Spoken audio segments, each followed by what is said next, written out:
Então vamos lá, começando a resolução aqui da primeira questão. A primeira questão diz, na tabela abaixo, relativa à variação de preços em um supermercado de julho de 2010 a março de 2011, estão faltando alguns valores.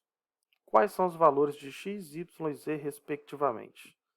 Então vamos lá, analisando aqui os três produtos, nós temos o seguinte: o primeiro produto que a gente vai calcular, a variação percentual, diz o seguinte: 500 gramas de massa variou de R$ 2,40 a R$ 1,80. Então, esse foi o valor máximo e esse foi o valor mínimo. Então, olhando aqui, a variação de preço foi de quantos reais? Né? Na verdade, aqui, de quantos centavos? Então, do preço menor até o preço maior, a variação foi de 60 centavos. Então, se nós chamarmos aqui, ó, 2,40, que era o preço máximo, de 100%, sabendo que a variação foi de 60 centavos, esses 60 centavos representam quantos por cento? Que é o que a gente quer calcular, que é o x. Então, multiplicando cruzado, nós temos 2,40x igual 0,60 vezes 100 vai dar 60. Pronto, então 2,40 aqui multiplicando, operação inversa, vem para cá, dividindo. Então x nada mais é do que 60 dividido por 2,40. E quando você efetua essa divisão, você vai encontrar o seguinte resultado. Então 2,40, 60 dividido por 2,40, 25%. Então, o valor de x é 25%. Essa foi a variação de preço aqui do primeiro produto. Beleza. Então, vamos fazer o mesmo raciocínio agora para achar o y. Só que agora a gente já conhece a variação, tá vendo? Ou seja, a gente tem aqui, ó, o valor máximo e a gente precisa descobrir o valor mínimo. Só que ele já me deu a variação. A variação entre o valor máximo e o valor mínimo foi de 25%. Ou seja, vamos escrever aqui preço e porcentagem. Então, se o preço máximo foi 1,20 e a gente representa o preço máximo sempre com 100%, aí você fica ligado aqui agora, ó. Eu quero encontrar o valor mínimo, que ele chamou de y, sabendo que a variação de preço foi 25%. Ou seja, se o preço máximo representa 100%, quando você diminui 25%, esse novo preço aqui, que é o mínimo, vai representar quantos por cento? 75%. Então, repetindo, se a variação foi 25%, então eu vou abater aqui, ó, o meu preço máximo representava 100%, tirando 25%, o meu preço mínimo vai representar 75%. Pronto, agora é só fazer a conta. Então, multiplicando cruzado aqui, ó, nós temos 100 vezes y, vai dar 100y. E do lado de lá, 75 vezes 1,20. 75 vezes 1,20. Vai dar 90. Pronto. Usando agora a operação inversa, o valor de y será 90 dividido por 100. E 90 dividido por 100 vai nos dar o preço de 90 centavos. Então, a batata variou o quilo de 1,20 a 90 centavos. E isso nos dá uma variação de 25%. Ok? E agora, nós vamos fechar com a variação aqui da cebola. Então, ele já me deu aqui a variação da cebola e me deu um valor mínimo, né? E aí, nós queremos calcular o valor máximo. Então, preço e porcentagem. Então, o nosso valor máximo é Z. Então, o Z representa sempre 100%. E aí, o que a gente tem? A gente tem o valor mínimo, que é 1,82, e aqui você fica ligado. Porque se a variação foi 30%, então se o preço máximo vale 100, abatendo aqui 30%, esse valor mínimo representa 70%. Pronto, esse é o segredo do sucesso. Então, multiplicando cruzado, você tem aqui, ó, 70 vezes Z, que vai dar 70Z. E aqui 1,82 vezes 100, que vai dar 182. Pronto, usando agora quem está multiplicando, vem para cá dividindo, né? Então vai ficar Z igual a 182 dividido por 70. Então, o valor de Z, vamos calcular aqui, 182 dividido por 70, R$ 2,60. Então, tá aí. Então, valor de X, 25%, valor de Y, 90 centavos, e o valor de Z, R$ 2,60.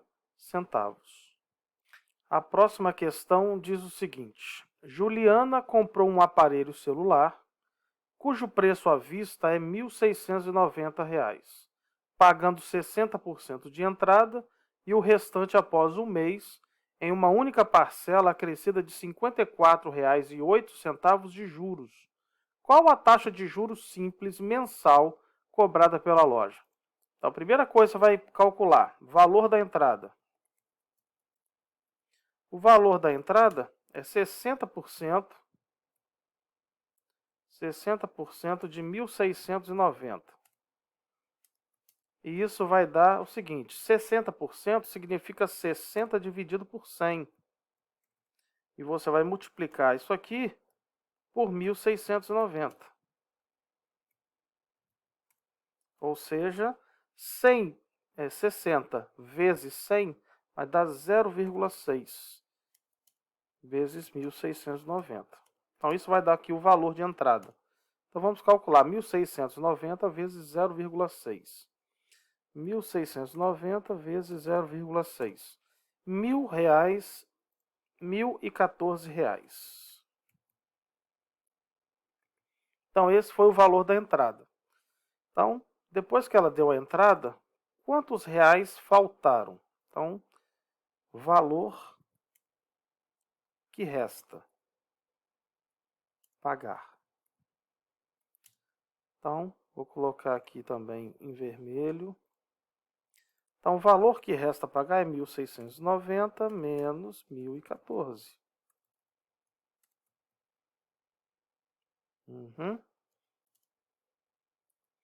Isso vai dar R$ 676. Então, ela precisa pagar R$ 676.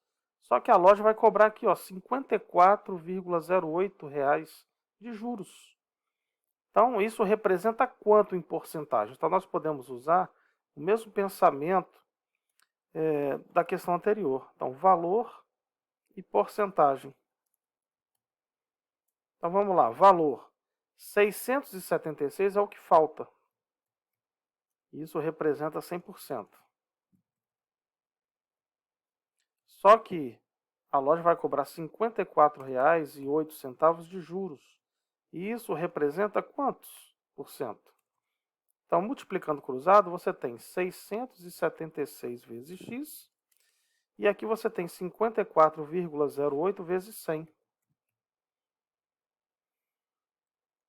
Beleza, que dá 5.480. Então, fazendo aqui a operação inversa, 676 vem para cá dividindo. Então, quando você divide 5.408